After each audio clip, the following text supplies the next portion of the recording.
No damage to the truck. Showing you before, after pictures.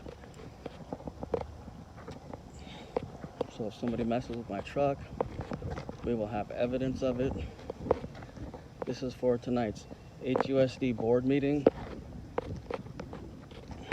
There's allegations that my wife, who's the site supervisor at Hughson Elementary School, basically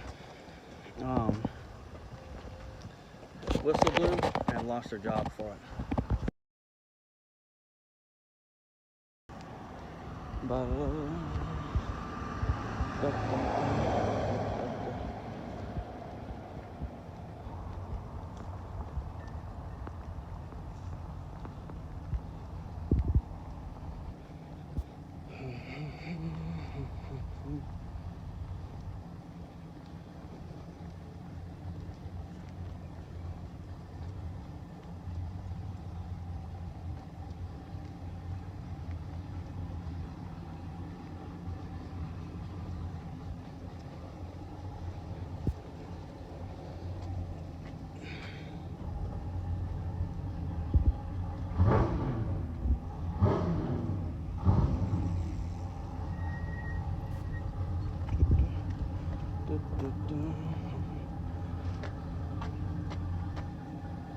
How's it going?